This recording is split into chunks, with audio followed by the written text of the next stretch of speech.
เป็นให้อืมเสียงานให้แต่ว่าพอเสียหญ้าแล้วกลับเข้านอนอยู่บ้านนั่นแหละอืมบ้านกับมันบอลอันเจ้าข้ามมาเมื่อกี้บอล บนทางขึ้นบนทางขึ้นนะเนาะ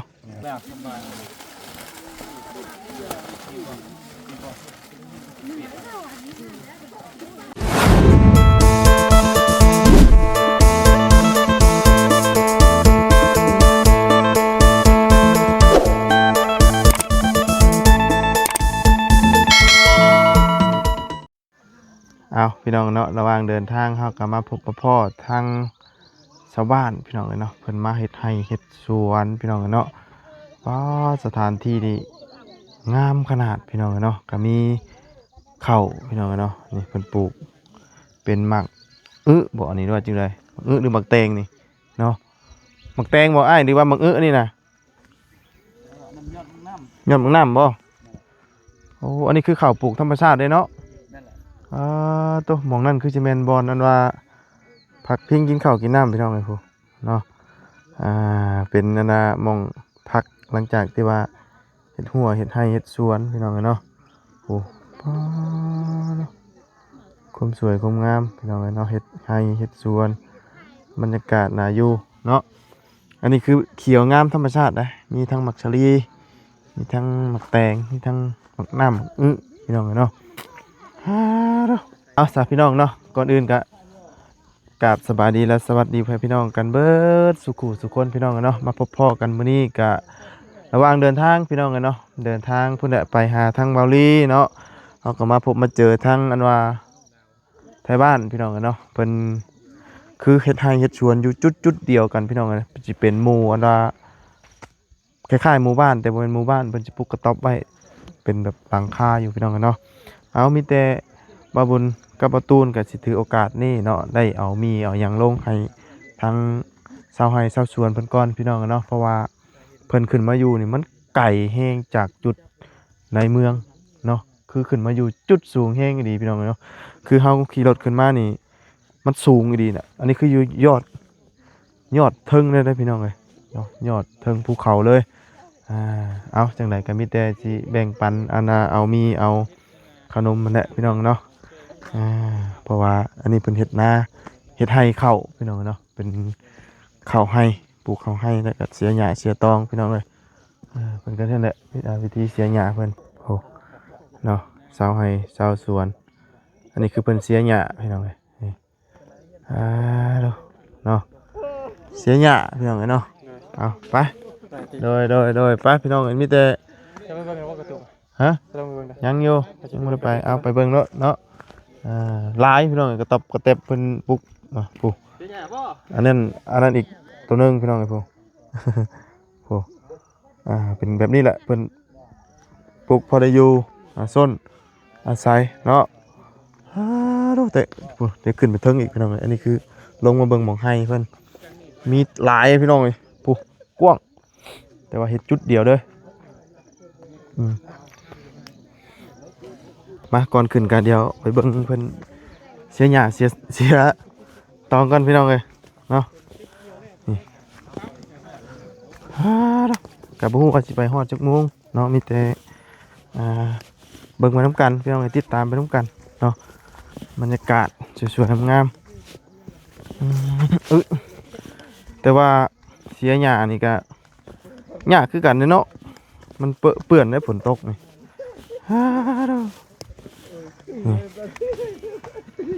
ต้องเสียหยาดคุ้มมือบ่ไอ้หักไป2-3 หมื่นโอ้โ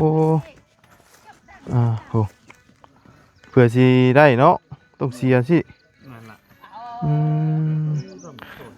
ถ้าบ่ดูแลมันนี่ก็บ่ได้เนาะบ่ดูแลบ่ได้แหละโอ้โหอันนี้คือกระตุบนอนอยู่นี่เลยว่าตัวนี้นะหรือว่าพักพิงนี่เชื่อพักซื้อนักนอนช่วงระยะเฮ็ดให้เสียงานให้แต่ว่าพอเสียหญ้าแล้วกลับเข้านอนอยู่บ้านนั่นแหละบ้านกับมันบอลอันเจ้าข้ามมาเมื่อกี้บนทางขึ้นบนทางขึ้นนะเนาะโอ้ไปช่วยพี่น้องอันนี้เลยอ๋อนี่มาซอยป่ะแม่นแหละโอ้แบบว่าหาแห้งกันนะเนาะช่วยกันพอทางนี้แล้วก็ไปซอยทางนั้น อืมลายเตอร์บอนี่อันนี้คือแบบเจ้าอันนี้บ่ โอ้หลาย หลายครอบครัวนะเนาะ ประมาณ40ปลายครอบครัว 40ปลายครอบครัว นั่นแหละ ปอตุ๊เนาะแม่นบ่เลยอยู่เทิงมันก็แม่นแต่ว่าเรื่องอันน่ะหญ้านี่แหละสำคัญสุดเนาะ นั่นแหละ เฮ็ดให้นี่ โอ้ปีกายยังบ่ปานนี้ปีนี้หลายพด ปีนี้หลายโพด บ่ไหวละยันสิบ่ไหวละ อ่า เสียหน้าไปเลย ๆโดย ยันสิบ่ทัน ยันบ่ทันนะเนาะ นั่นแหละ เฮ็ดให้นี่ก็ลำบากเรื่องกันว่าตัวนี้เนาะ นั่นแหละ เรื่องตัวอัน กายนี่แหละสบายแล้ว อืมอันนี้ก็ต้องได้ตัดออกได้เนาะ ตัดออกเบิด แล้ว อืม แล้วสุดนี้แล้วก็สบายแล้วสุดต่อไปก็บ่เสียหลายละ เขามันขึ้นบิดจิเนาะ นั่นแหละ อืมเอาจัดน้องเลยฮ่าเด้อผ่านทางผ่านเนาะมาเห็น สิพากันไปใช้นี่ อ่า ไปบ่แก้วบ่ แม่นไปบ่อแก้ว ยังไกลบ่อ้าย โอ้ยังไกลอยู่ โอ้ยังประมาณ80-90กิโล บ่ นั่นแหละ ต้องไต่ผู้อย่างเดียวบ่ ไปพูยังเดียวไปพุ่นแหละ โอ้ บ่จะข้ามมันเป็นอันผู้ตัวอันมีหมอกกันแหละ ผู้ตัวมีหมอกอีกบ่ นั่นแหละ โอ้แต่ว่าทางนี่ก็ซ้ำนี่บ่ ทางสำนี้มัด ซ้ำนี่เบิดเนาะ เออ อ๋อ แต่ว่าก็มีบางบอนที่ว่ามันเป็นคุมเป็นหิวน่ะรถไปมันยากลำบาก ยังมีอีกอยู่เนาะ เข้าเมืองผาพุ่นแหละ โดย เข้าเมืองผาพุ่นแหละเส้นทางบ่จะ อื บันได มโดยเนาะโอ้เพิ่นมาเสียหญ้าเลยพี่น้องเอ้ยฮ่าเนาะเพื่อสิเดินทางไปฮอดพุ่นมื้อนี้แต่ว่าอันยามอันนั้นเก็บเกี่ยวนี่มันหูดเอาบ่อ้าย นั่นแหละจะ จะเกี่ยวก็มี เกี่ยวก็ได้ ผู้ที่เกี่ยวก็เกี่ยวผู้ที่พูดก็พูด โอ้ แต่ความสะดวก โดยแล้วแต่ความสะดวกของไผมันเนาะอ่า ผู้ที่มีจักจะโมมีเกี่ยวก็เกี่ยวผู้ที่บ่มีจักก็พูดเอา โดยปราสาทพอดีเฮามีอันของสิมาแจกให้อยู่เป็นพวกมีพวกหยังนั่นแหละพอได้ต้มกินแก้เมื่อยไปเนาะเก็บกู้เก็บเกี่ยวก่อนเด้อเดี๋ยวจึงมาเฮ็ดใหม่เนาะ อยู่รถพุ่นแหละเนาะไปเบิ่งน้ำกันพี่น้องเอ้ยมาเบิดกูคนนั่นแหละเด้อพุ่นแหละอยู่ในรถพวกเสียหญ้ายามฝนตกนี่ก็ยากในหน่อยนึงเนาะมันติดอันน่ะตีนนี่นักขี้โตมเนาะใส่เกิบบ่ได้เนาะ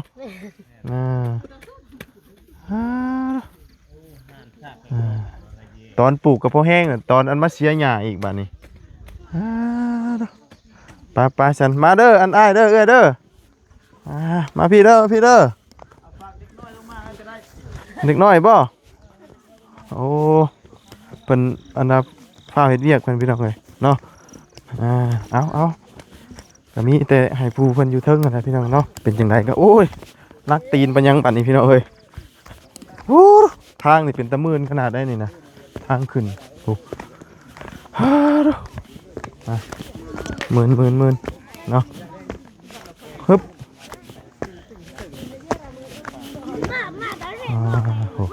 เนาะเฮ็ดหัวข้างในได้นี่ย่านงัวเข้าบ่มีงัวอยู่บ่ที่อีกอ่ะมีอยู่เนาะโอ้ เฮ็ดหวานยันมันเข้า ยันเฮ็ดหัวก็แบบว่าบ่ให้หยังหลุดรอดเข้าเลยนะเนาะ คักกะดีหัวนี่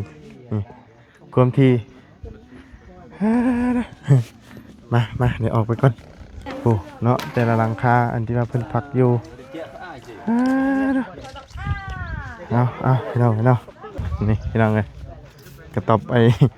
เพิ่นนอนพักพิงเนาะหลังจากที่เฮ็ด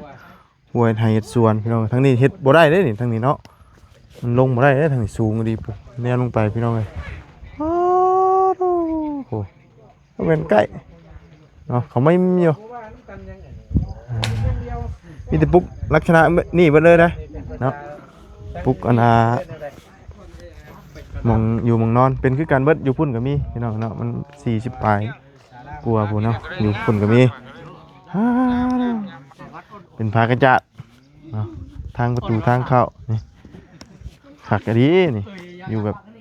สบายเนาะโอ้พี่น้องเลยหมอก เนาะโอ้เพิ่นลงไปเสียหญ้าเสียตองมาเลยพี่น้องเอ้ยเนาะฮอดเวลาเพิ่นเฮ็ดเอาเดี๋ยวอันน่ะเอาหยังแกะนี่ก่อนพี่น้องเอ้ยเนาะแกะผ้าตังอันปกไว้ก่อนฝนตกดินครับพี่น้องเอ้ยเอาเดี๋ยวแกะอันนี้ก่อนพี่น้องฝนมาตกดินจำเนาะเฮาเนาะฮะเฮ้ยแกะบ่เอาซะพี่น้องเอ้ยแกะก่อนให้ตั้งแกะเฮาฝนตกฝนดิน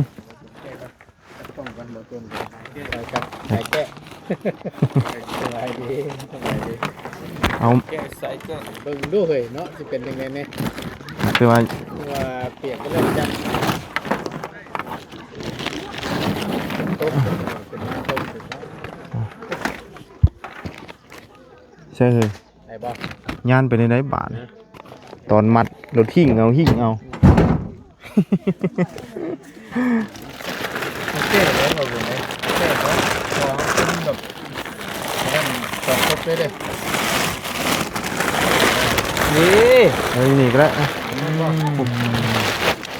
เอาปลายนั้นก่อนก็ได้เพราะว่ามันสิ เงี้ยเอาคนนี้ โอ้อยากเปียกอยู่หม่องเนาะ ตัวนี้แหละกล้องนี่แหละ มาเด้อ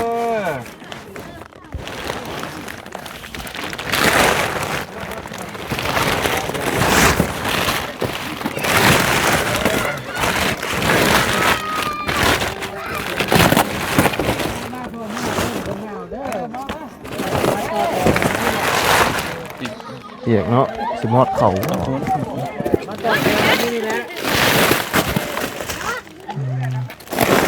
ต้องปิด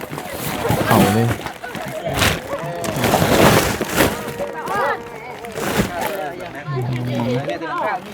ก็ต้องเปียกเป็นธรรมดาอยู่แล้วเนาะ ตกตลอดตัวมัน อั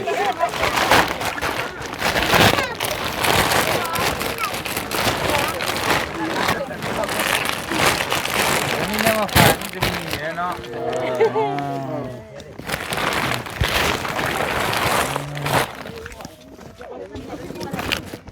เปียก เนี่ยพลาดเสร็จ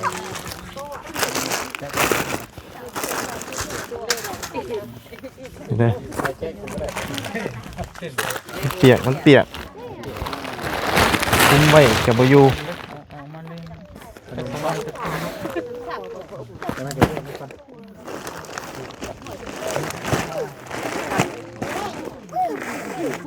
มันหลายมือนั้นเปียกฝนตกตึกแต่มา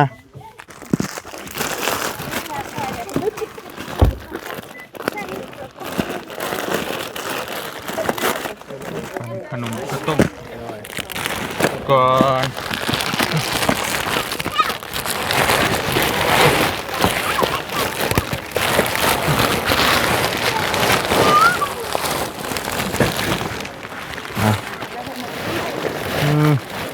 ได้เนาะ เวลาจะแกะ เล็กๆน้อยจะกินขนมหรือกินมีฮะให้เลือกอย่างหนึ่งกินขนมกินขนมบ่กินขนมแล้วบ่ได้มีเอาอันใดเอาอันใดโอ้ยังบ่นมนะ เอาขนมคือเก่าสิ เก่งนะจังไดก็สิเอาขนม ให้ช่ำบาทนี่ อย่าให้เลยลูกอย่าให้ได้กินอยู่ได้กินแล้วว่าหยอกซื่อให้ได้กินอยู่ดอกได้กินอยู่ดอก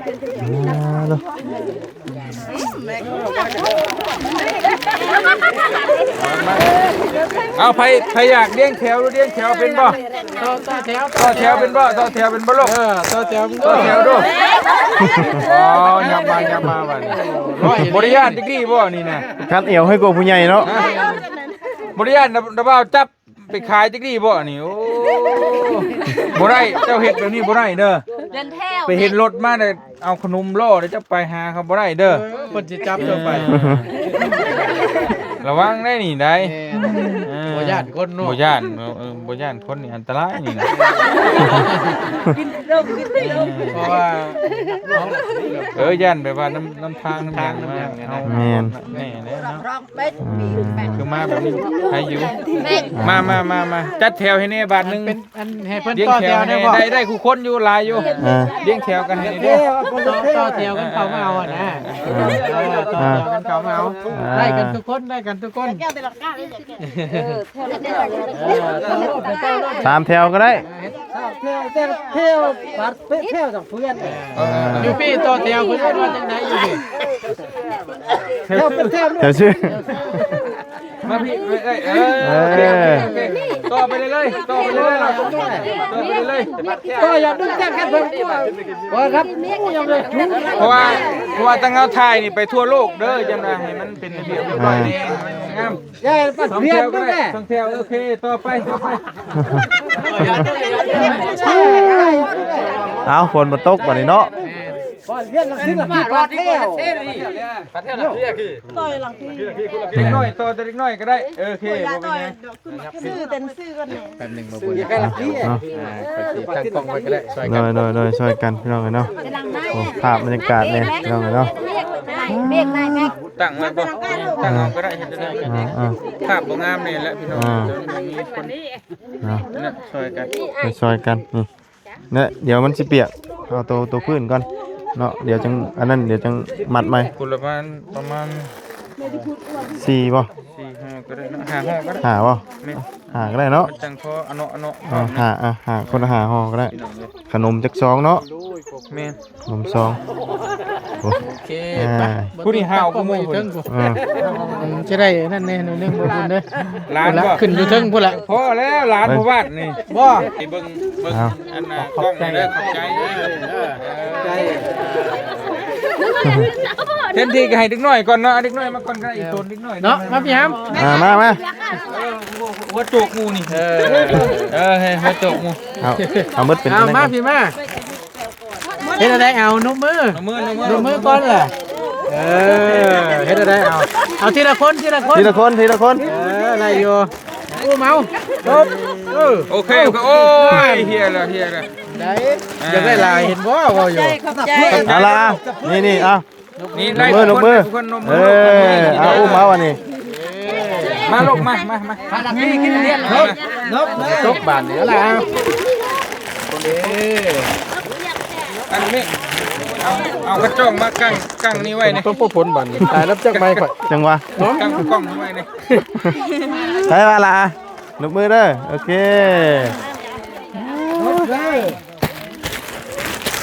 ตกมาเองครับ ทำกลางชายคน เอาแล้วนี่แหละพอได้มาฝากมาต้อนนี่มีขนม เดี๋ยวบ่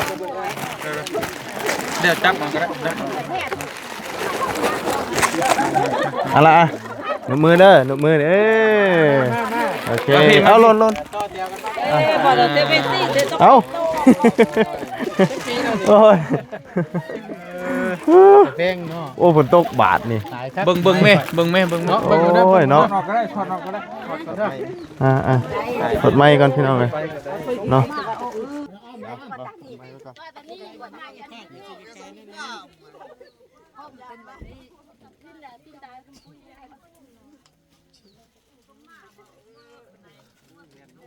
มาลูกมาขอบใจเด้อขอบใจเลย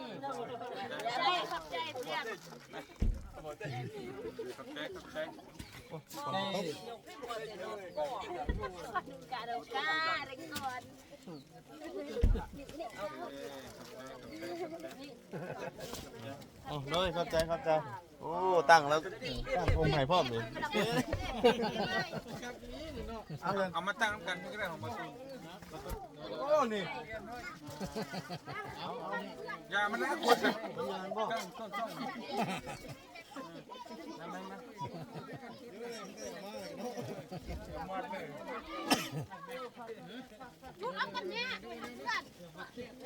มาข้าวยายแล้วข้าวนั่นเลอะมันตกมาลูกมาลูกหลานมา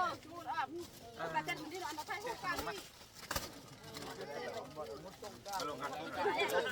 อเคโอ้จนเรือพ้นอันนี้มา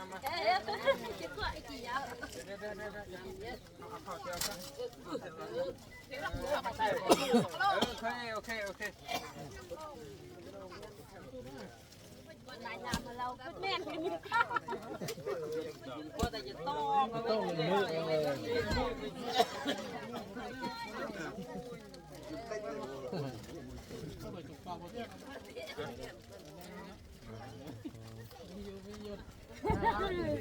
่ให้มาเงา จับเลยเดี๋ยวจับออกก็ได้ให้ทั้งหมดเดียวแจกพี่น้อง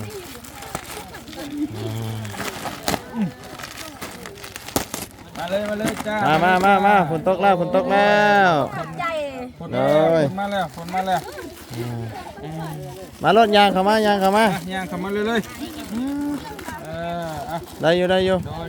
ทันกันอยู่ดอก ผมมาได้เอา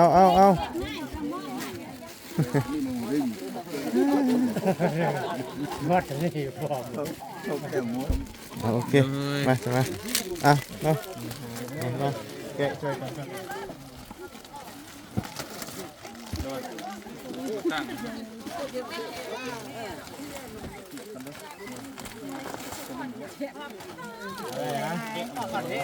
โอ้ตกแล้วสบาย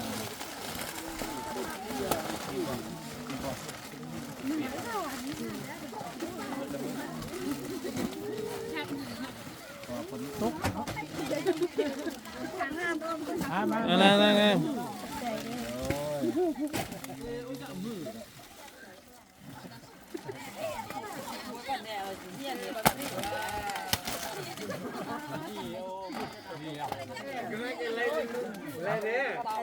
ใจหลายๆเด้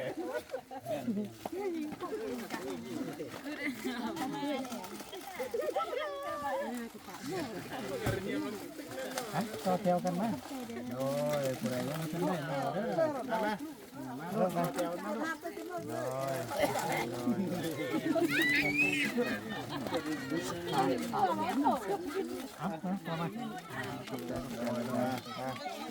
มา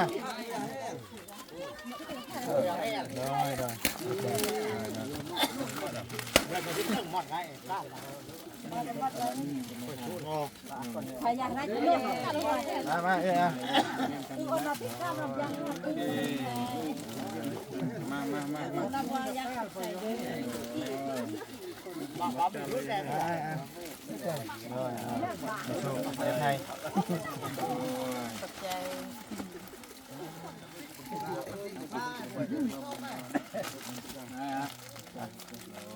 ประมาณจะคนย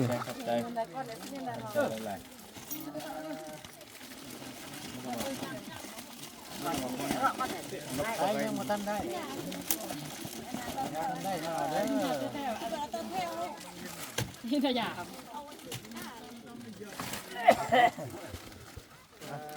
ตู้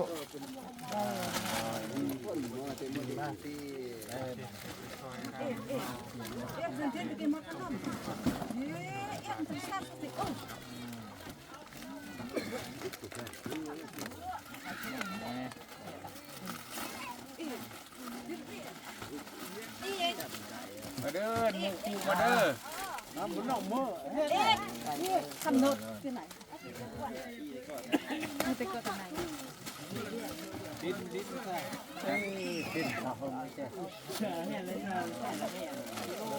าเด้อผู้บุญเด้อมาแต่หมดที่หมดได้ต้มกินไม่เมื่อยทางไอ้ไงว่ากันแซ่บอยู่ได้เนาะโอ้แกงน้องไม่กินนี่บ่มีฮอดยันไม่นั่งวะไม่นั่งก็บ่มีจะเข้ามาแล้วไปอยู่ป่าบ่มีดอกวะดับไปเลย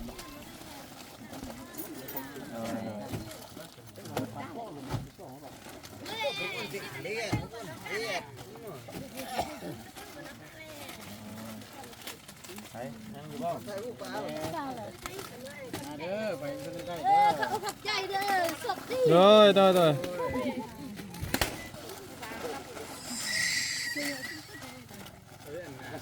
ขึ้นหน่อยที่ก็บัดที่เป็นยาจับเลยอยู่เฮ้ยโอ้ยว่าหนุ่มไปเยอะแยะได้แล้วบ่ยังอยู่เนาะ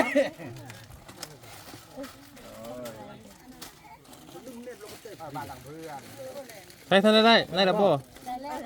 อ้เอาให้หมวยน้อยนี่นี่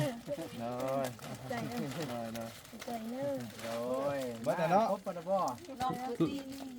ลองในบ้านได้แล้วบ่ลองในบ้าน ยังทันได้ในบ้านบ่ได้ บ้านนี่ ในบ้าน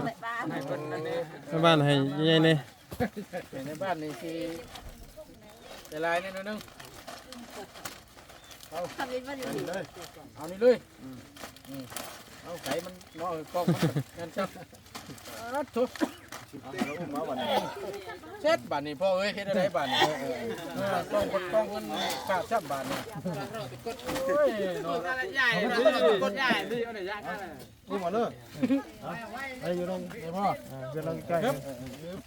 โอ้ยเนาะ เมียในบ้านนี่ นี่บ่ ทหารบ่เมียนำ เป็นทหารตะกี้เอาไล่กันทุกคนเนาะบัดนี้เนาะโอ้ยเนาะ โดยใช่ยังไป มา มาเด้อไปยังท่านได้ก็เดินเพิ่นมาเนาะ เอิ้นมาเนาะไปยังบ่ทันได้นั่นเด้อ เอิ้นหมู่เอิ้นครูมาเด้อ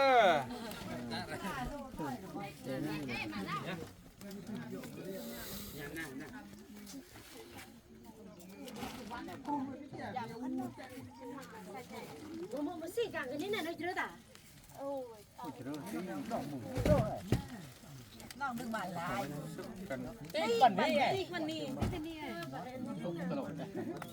Dây. มา ฮึบอู้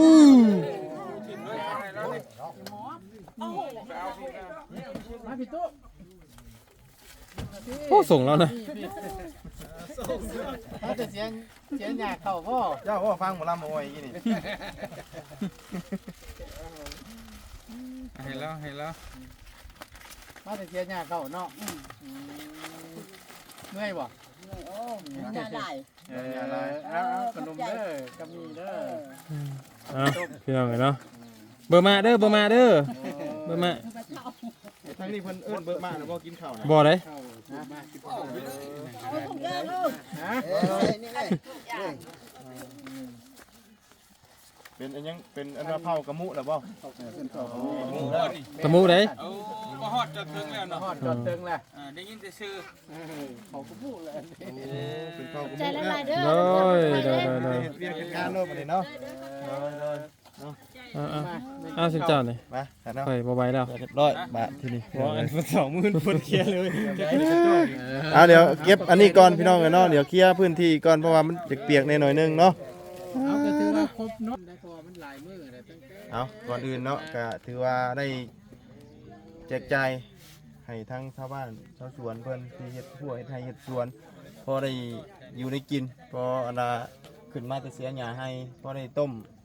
สดฮ้อนๆในจักบาทพี่น้องเนาะเพราะว่าบรรยากาศฝนตกโอ้สดมีนี่คักเลยพี่น้องเอ้ยฮ้อนอุ่นๆเนี่ยเนาะกระต๊อบนี่เป็นกระต๊อบพักพิง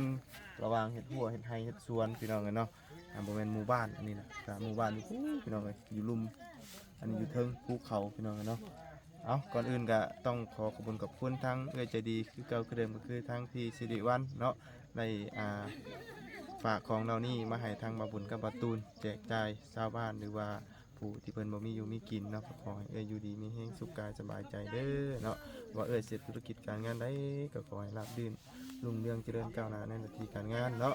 ไปสำหรับวันนี้กับฝนตกแล้วพี่น้องเอ้ยนี่มีแต่สิมัดอันนี้ก่อนพี่น้องเนาะมันก็จะเปียกอย่างหัวอยากซึมแน่เนาะเพราะว่าเฮามากับฝนตกใส่เลยเนาะมันก็อยากเน่าแน่แหละพวกเขาพวกหยังก็เบิ่งน้ำกันพี่น้องเนาะไปจังไดก็ขอบคุณพี่น้องใน FC เด้อที่เขาติดตามนะครับชมคอยให้กำลังใจระหว่างเดินทางโดยตลอดมาสำหรับวันนี้ไปแล้วพี่น้องสบายดีเด้อไปพี่น้องเอ้ย